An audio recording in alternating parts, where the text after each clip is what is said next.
Hari ini saya bagi tentang value yang paling penting, bukan yang paling penting, tapi salah satu value yang penting menurut saya, yaitu tentang discipleship.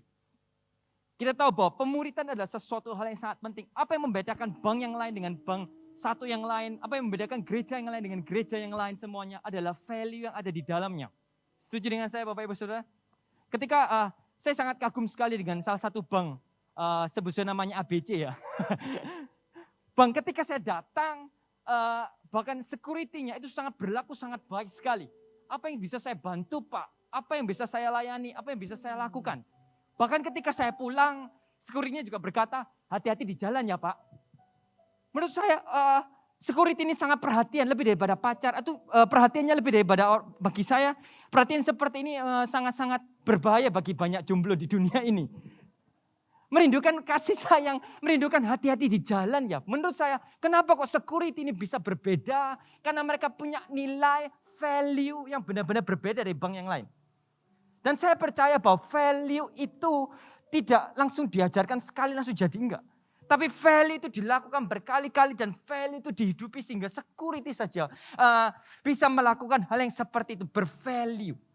Dan saya percaya bahwa jemaat gereja Mawar Shalom Surabaya juga punya value. Value-nya pasti pemuridan. Pemuridan dapat diartikan sebagai suatu proses untuk mendewasakan kehidupan orang percaya untuk menjadi semakin serupa seperti Kristus. Saya percaya bahwa bukanlah suatu kebetulan kalau Bapak Ibu Saudara ada di sini menjadi murid. Dan bukanlah suatu kebetulan kalau kita punya guru. Saya percaya bahwa tidak ada guru yang lain di dunia ini yang begitu sempurna, yang memberikan kita teladan, yang begitu baik dan tanpa cacat celah. Yaitu siapa sih gurunya Bapak Ibu Saudara? Yesus Kristus. Maka dari itu Alkitab berkata dengan jelas, ikutlah aku.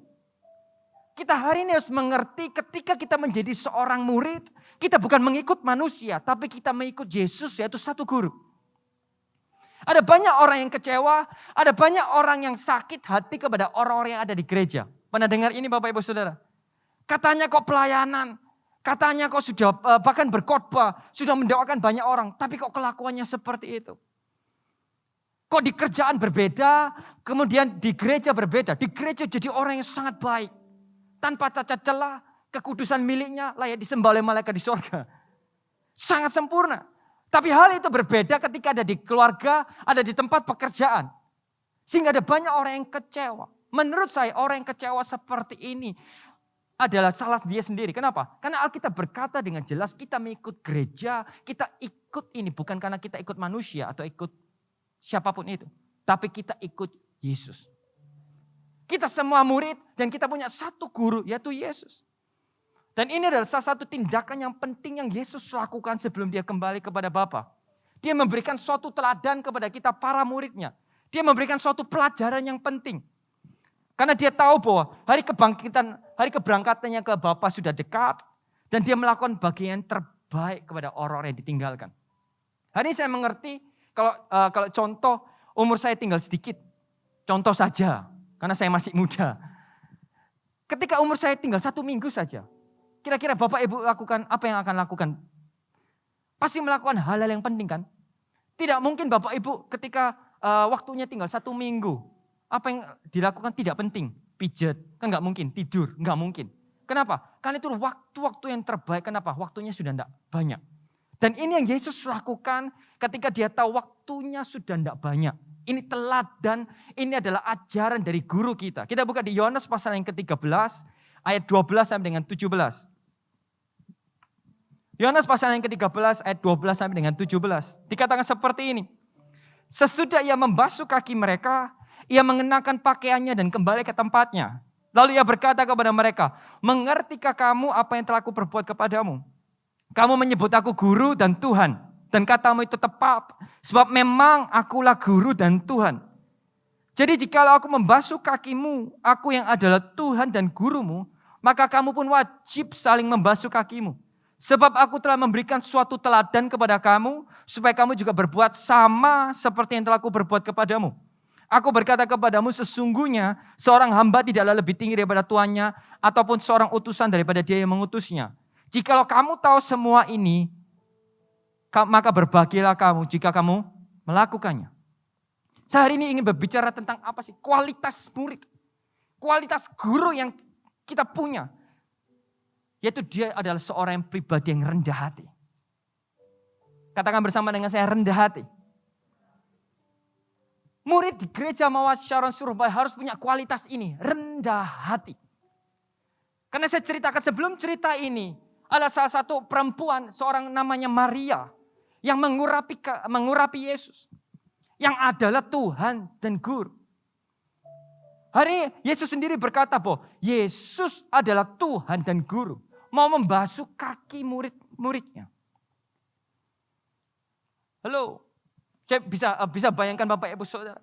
Yesus yang adalah Tuhan dan Guru, dia harus membasuh kaki muridnya. Dia harus melepaskan jubahnya, kemudian dia ambil kain lenan, kemudian dia taruh air di dalam baskom, kemudian dia mulai membasuh. Yang jadi pertanyaan, dia adalah Tuhan dan Guru. Sebelum itu, pelayanan Yesus sangat spektakuler. Tidak ada satu orang pun yang tidak disembuhkan. Semua orang yang datang kepada Yesus, dia disembuhkan. Tidak ada setan yang berani atau menang melawan dia. Semua setan dikalahkan. Pelayanannya penuh dengan kemuliaan. Apa sih pelajaran yang bisa kita ambil kalau kita seorang yang rendah hati? Tidak ada satupun di sini orang yang melayani Tuhan yang panjang atau pemimpin rohani dan kita itu gila hormat. Sehingga dimanapun kita berada kita membusungkan dada kita dan kita harus dihormati. Karena apa? Karena pelayanan kita. Karena pengalaman kita. Karena keluar biasaan kita. Karena jabatan kita. Yesus sudah membuktikan sekalipun dia seorang Tuhan dan Guru, tapi dia tetap membasuh kaki murid-murid. Sekalipun pengalaman spektakuler di masa lalu tidak membuat dia harus dihormat. Saya nggak berkata, saya percaya di sini tidak ada orang yang seperti itu, tapi di luar banyak. Yang kalau umpamanya datang, kamu nggak tahu siapa saya. Kamu nggak tahu siapa saya. Tahu Stephen Ngui. Kamu nggak tahu bagaimana pelayanan saya. Kamu nggak tahu berapa banyak duit di rekening saya. Kamu nggak tahu siapakah jabatan saya. Tapi Yesus mengajarkan hal yang berbeda. Kalau kita semakin tinggi artinya apa? Tidak ada satu apun alasan kemenangan mujizat yang diberikan Tuhan yang sanggup mengubah hati kita untuk kita sombong. Hal ini berbeda sikapnya dengan sikap seorang murid yang sebelum ini. Mereka bertengkar tentang siapa yang terbesar. Siapa yang paling besar di antara kita. Berapa jiwa sudah kamu menangkan? Contoh kalau saya seorang CGL, lihat CGL yang lain. Saya sudah 30, kamu berapa? 5. Kurang doa kamu. Berapa banyak yang kita buat orang itu baptis? Berapa banyak orang yang melahirkan berapa CG? Kamu sudah berapa CG? Masih 1. Memang kamu itu memang kamu itu hamba yang gak bisa dipercaya, hanya 1 terus. Berapa banyak kita yang cenderung bertengkar tentang siapakah yang paling besar di antara kita. Berapa banyak di antara kita yang mendambakan pujian banyak orang. Saya pernah sombong Bapak Ibu Saudara. Sepakat di sini, siapa yang di sini pernah sombong? Bapak Ibu Saudara bisa lambaikan tangan? Iya, yang gak angkat tangan itu juga sombong. Karena semua manusia cenderung semua sombong. Tidak ada orang yang mengaku bahwa saya sudah cukup rendah hati. Karena orang yang mengaku rendah hati itu sombong. Pada waktu itu ketika saya selesai berkhotbah, kemudian semua orang datang kepada saya. Wih, khotbahmu luar biasa, saya diberkati. Saya mengalami hadirat Tuhan, saya mengalami urapan Tuhan, saya mengalami, kelihatannya saya seakan-akan, wow. Saya sombong. Kemudian ketika saya sombong, saya berkata, Tuhan saya sombong. Kemudian saya pergi ke suatu mall, saya ada di toko, saya pakai baju putih, saya berdiri dekat rak-rak baju. Kemudian ada seorang AI datang kepada saya. Kak, ada ukuran S. Saya diam gitu ya. Saya berkata, maaf saya bukan orang yang jaga di sini. Oh, dia gak ada minta maaf. Yaitu hebatnya AI. Hari itu saya mengerti ketika saya sombong, Tuhan akan merendahkan kita. Ada satu contoh lagi di Alkitab, namanya Herodes. Ada yang pernah tahu Bapak Ibu Saudara? Kisah Para Rasul pasal yang ke-12 ayat 21 sampai 23 dikatakan seperti ini. Dan pada suatu hari yang ditentukan, Herodes mengenakan pakaian kerajaan, lalu duduk di atas tahta dan berpidato kepada mereka. Dan rakyatnya bersorak membalasnya, ini suara Allah dan bukan suara manusia. Dan seketika itu juga ia ditampar malaikat Tuhan karena ia tidak memberi hormat kepada Allah. Ia mati dimakan cacing-cacing. Haleluya. Apakah kesalahan Herodes? Herodes gak ngapa-ngapain, yang muji rakyatnya. Ini suara Allah bukan suara manusia. Herodes pada waktu itu, pada hari yang ditentukan, Herodes memakai pakaian kerajaan dan dia duduk di atas tahta. Orang ini sudah berada di atas yang paling atas. Apa kesalahan Herodes? Ketika saya baca tafsiran, apa kesalahan Herodes? Kesalahan Herodes itu hanya diam saja. Dan seakan-akan dia mencuri kemuliaan, dia merampas kemuliaan yang harusnya menjadi milik Allah. Dan membiarkan dirinya disembah seperti Allah. Kalau ada orang yang memuji kita itu baik, tapi kita harus cepat mengembalikan segala pujian itu hanya kepada Bapa. Kalau kita hanya diam saja, artinya kita menerima pujian tersebut dan kita akan menjadi orang yang cenderung sombong. Apakah Herodes, kesalahan ini hanya kepada Herodes? Tidak. Rakyatnya pun juga salah. Kenapa sih? Karena rakyatnya di bawah kepemimpinan Herodes sudah sedemikian sesat. Sehingga menyamakan pemimpin mereka itu sama dengan Allah. Hari ini saya berbicara, kenapa kok ada orang-orang yang sombong? Karena ada orang-orang yang memuji dia. Kenapa kok ada orang-orang yang cenderung menjaga image-nya, tidak tampil apa adanya? Karena ada orang-orang yang kelihatannya menjilat mereka. Hari ini saya ingin berkata kalau value kita pemuritan, kalau kita punya hati yang rendah hati, jangan sampai kita jadikan pemimpin di atas kita itu seperti Allah. Karena pujian kita, kalau pemimpin kita menerima dengan hati salah, akan berakhir sama seperti Herodes. Halo. Dan hari ini saya mengerti, kalau kita tidak rendah hati, sekalipun kita duduk di atas tata kerajaan, sekalipun kita masih punya jabatan raja, Allah masih bisa melakukan itu. Kalau kita sombong, kalau kita berkata bahwa semua ini karena saya, pelayanan kita, kekayaan kita, kehebatan kita, ingatlah baik-baik bahwa Yesus itu masih ada. Kalau kita rendah hati, mudah bagi Allah untuk mengangkat kita. Tapi kalau kita sombong, juga mudah untuk Allah menurunkan kita sehingga kita belajar. Tidak ada satu Allah yang layak dimuliakan, hanya Yesus saja. Amin Bapak Ibu Saudara. Kemudian kita bisa belajar apa dari tindakan Yesus ini lagi? Tindakan Yesus untuk membasuh kaki. Tindakannya rendah hati yang biasanya hanya dilakukan oleh pelayan yang paling rendah kedudukannya. Sepakat bersama dengan saya?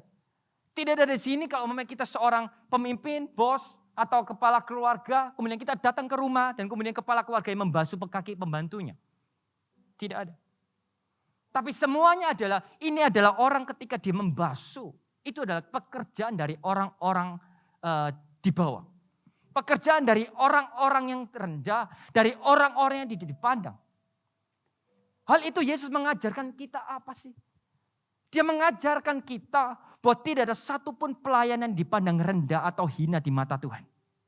Bila pelayan itu dapat memuliakan Tuhan dan mendatangkan kebaikan bagi saudara-saudara kita. Siapa Yesus? Kembali lagi, dia adalah Tuhan dan Guru, tapi dia rela mengambil rupa menjadi seorang hamba. Bukankah itu yang harus menjadi teladan kita? Kalau guru kita seperti itu, artinya murid kita semuanya harus seperti itu. Dia punya seluruh dunia, kekayaannya sangat dahsyat. Dia punya segalanya. Tapi dia masih mengambil rupa seorang budak hamba dan dia basuh kaki murid-muridnya. Artinya apa sih? Yesus sangat aman dengan identitasnya di mata Allah. Melakukan pelayanan tidak terpandang di mata manusia, tidak membuat dia tidak dipandang Bapa di sorga. Melakukan pelayanan yang hina sekalipun dia punya jabatan yang mentereng. Tidak membuat dia itu direndahkan dari manusia. Kenapa? Karena pujiannya dia nantikan itu bukan datang dari manusia tapi datang dari Tuhan.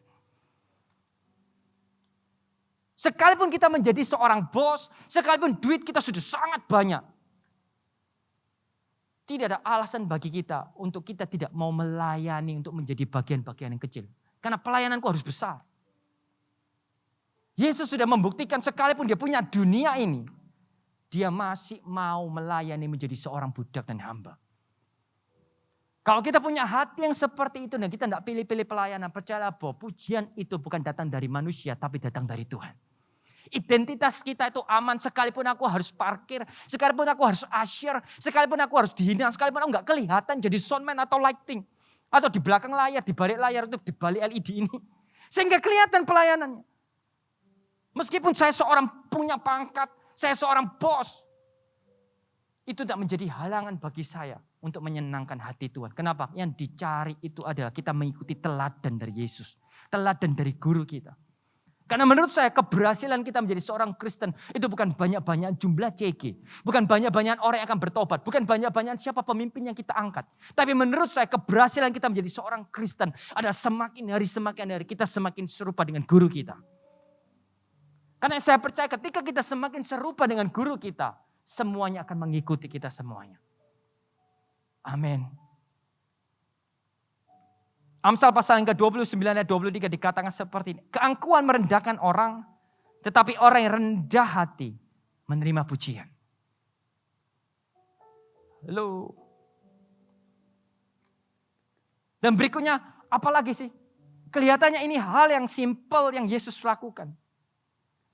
Yesus melakukannya kepada murid-murid.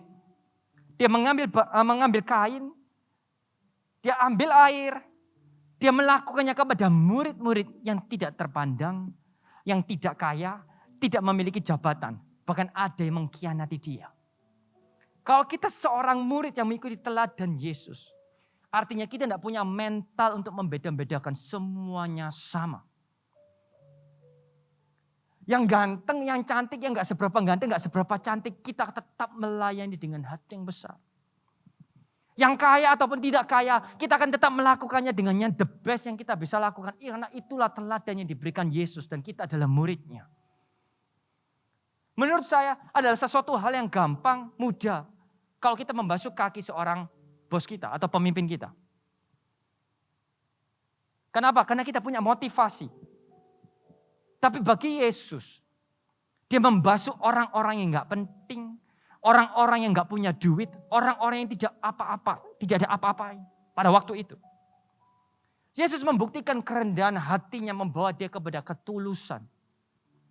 Tidak ada agenda, tidak ada motivasi pribadi. Dia hanya membawa kepada ketulusan kalau dia ingin melayani orang. Dia akan melayani dengan segenap hatinya tanpa memandang bulu.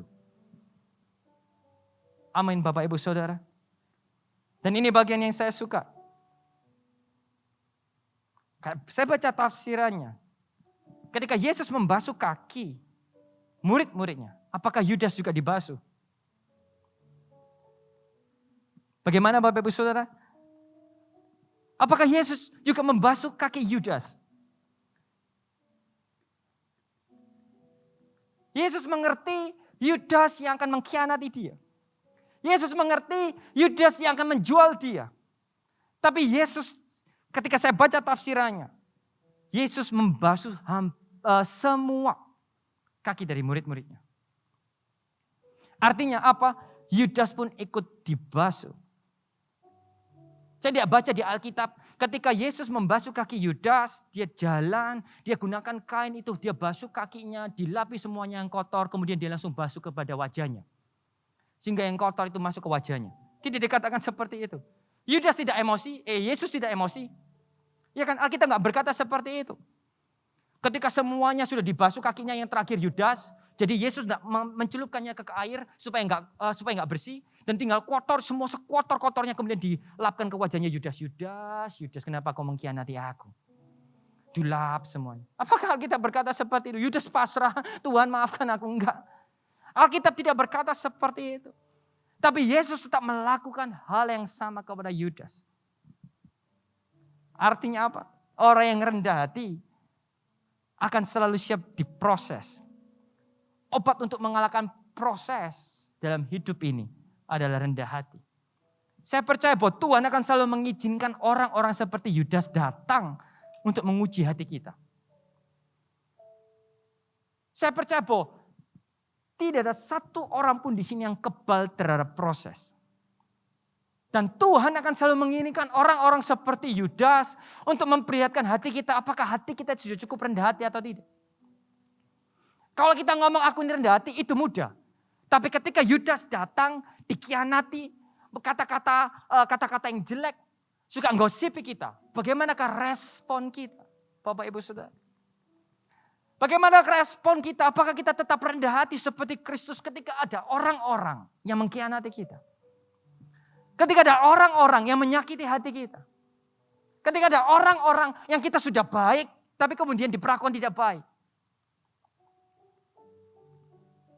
Ulangan pasal yang ke-8 ayat ke-2 dikatakan seperti ini. Ulangan pasal ke-8 ayat ke-2.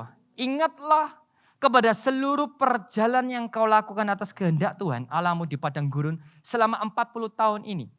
Dengan maksud merendahkan hatimu dan mencobai engkau untuk mengetahui apa yang ada dalam hatimu, yaitu apakah engkau berpegang pada perintahnya atau tidak. Ini bangsa Israel. Saya suka kata-katanya. Ingatlah kepada seluruh perjalanan yang kau lakukan atas kehendak Tuhan Allahmu. Artinya apa? Semua yang harus dialami bangsa Israel itu atas kehendak Tuhan. Artinya apa? Semua hal yang tidak enak, hanya dia makan mana, tidak kemana-mana, muter-muter di padang gurun 40 tahun. Semuanya itu atas kehendak Tuhan untuk menguji hati kita. Apakah hati kita itu rendah hati atau tidak. Artinya apa? Kalau kita seorang murid, kita akan terus diproses dan belajar. Kapan kita lulus? Nanti ketika kita pulang ke sorga. Tuhan akan selalu memberikan orang-orang seperti Yudas. Untuk kita respon. Apakah kita marah terhadap Yudas? Apakah kita marah terhadap keadaan? Ataukah kita dengan hati yang rendah hati dan berkata, Tuhan ini aku, proseslah aku. Biar kehendakku, bukan kehendakku yang jadi, tapi kehendak. Ada satu orang lagi yang diproses. Namanya Daud. Daud diproses sedemikian rupa oleh seorang namanya Saul. Padahal Daud adalah orang yang berdampak sedemikian rupa atas kerajaan Saul. Saul berperang hanya mengalahkan 1000, Daud berlaksa-laksa. Daud mengalahkan Goliat. Daud begitu sangat luar biasa dalam hidup Saul. Ketika Saul dipenuhi dengan roh jahat, Daud datang main kecapi, roh jahatnya keluar. Orang ini begitu baik. Tapi pada akhirnya Saul ingin membunuh Daud. Ini bagian yang saya renungkan. Ketika Daud punya kesempatan untuk membunuh Saul, apa yang dia lakukan? Saya bisa melihat orang yang rendah hati itu bukan karena dia berkata aku itu rendah hati. Tapi orang yang rendah hati itu bisa dilihat apa sih dari respon hatinya. Dari tindakannya yang menyatakan dia itu rendah hati. Ketika Saul sedang buang air besar, Daud punya kesempatan untuk membunuh dia. Pernah dengar cerita ini Bapak Ibu Saudara? Yang pernah dengar bisa anggukan kepala. Sehingga saya tahu saya berbicara dengan orang-orang Kristen yang luar biasa di tempat ini. Daud tidak membunuh Saul. Padahal itu didorong oleh semua orang. Bunuh aja Saul. Kalau Saul dibunuh kamu akan jadi raja. Sekali tidak, 2 kali. Saulnya tidur, tombaknya diambil. Saya suka kata-kata Daud. Jauhlah daripada aku menjamah orang yang diurapi Tuhan.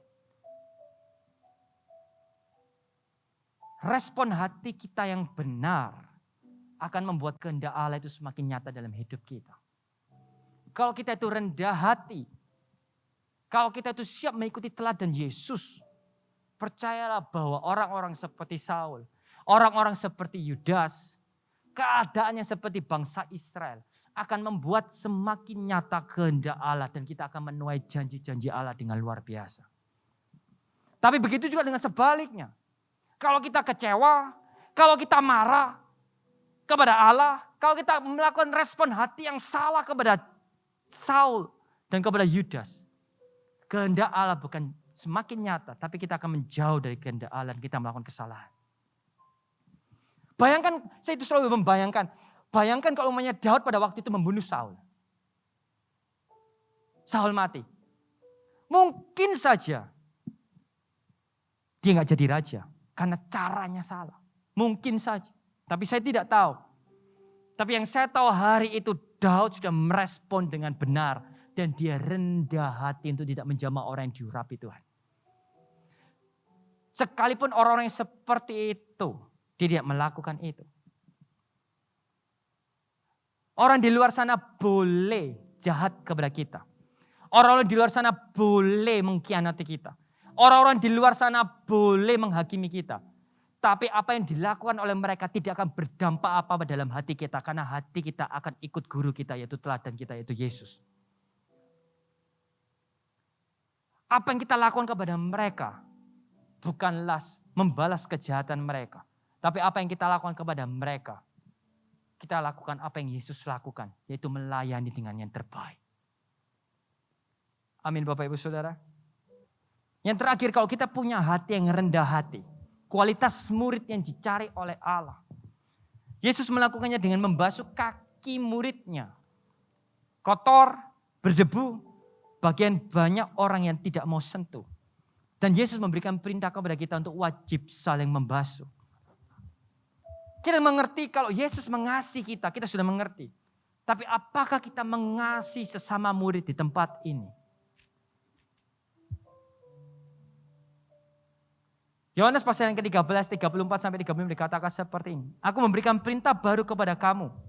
Ini setelah kejadian itu. Supaya kamu saling mengasihi. Sama seperti aku telah mengasihi kamu, demikian pula kamu harus saling mengasihi. Dengan demikian, semua orang akan tahu bahwa kamu adalah murid-muridku. Yaitu jikalau kamu saling mengasihi. Saya percaya bahwa di dalam gereja ini murid kita semuanya murid adalah murid orang-orang yang sama belajar.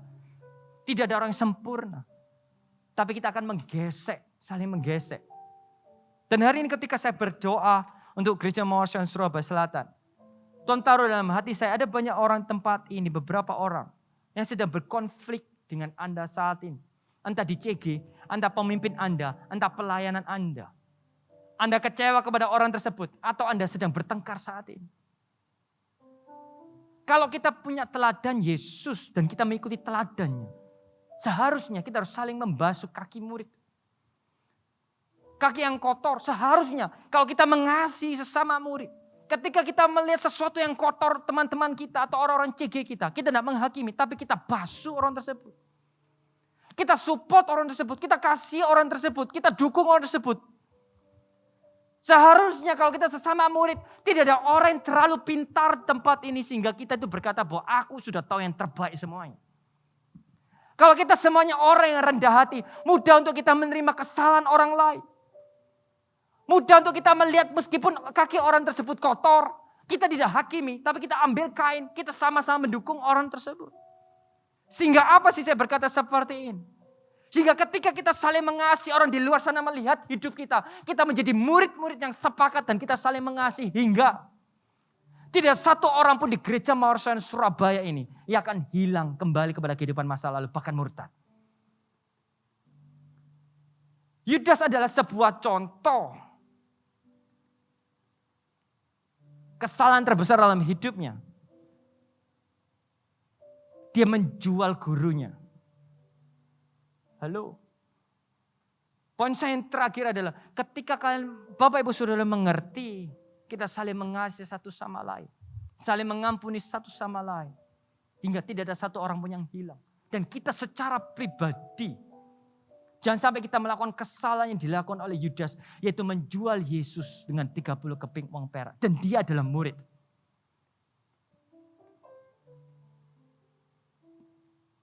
Halo. Dan Yudas sudah memberikan kita peringatan yang jelas. Tidak ada sukacita, tidak ada kebahagiaan, tidak ada mujizat, tidak ada janji Allah yang akan digenapi ketika kita sudah menjual Yesus dan meninggalkan Yesus. Kalau kita murid, kita akan saling mengasihi, saling membasuh. Kalau kita murid, sampai selama-lamanya kita akan tetap mengikuti guru kita yaitu Yesus. Kalau kita murid, saya tanamkan dalam hati saya betul ketika saya ikut Yesus pertama kali. Tuhan, apapun yang terjadi, aku tidak mau tinggalkan Engkau. Mungkin aku akan mengalami sakit, Mungkin aku akan mengalami banyak badai. Mungkin ada banyak orang yang tidak suka kepada saya. Mungkin aku nanti tidak sempurna. Tapi ini adalah seorang murid yang dicari oleh Tuhan. Murid yang punya kualitas. Yaitu ketika dia mengikut Yesus. Sekali Yesus sampai selama-lamanya tetap Yesus. Apapun yang terjadi, sekalipun aku harus bertengkar, sekalipun aku harus salah mengerti, sekalipun aku nggak diberikan pelayanan, sekalipun aku nggak diberikan kesempatan, apapun itu aku tidak akan menukarkan Yesus dengan apapun. Karena yang saya percaya Petrus sudah memberikan kita suatu teladan bagaimana kita harus menjadi seorang murid. Kita tentu tidak pernah menjadi orang yang sempurna. Kita tentu tidak selalu menjadi hidup kita selalu di atas. Kita akan sama seperti Petrus, kapan kita akan jatuh, kapan kita akan lemah.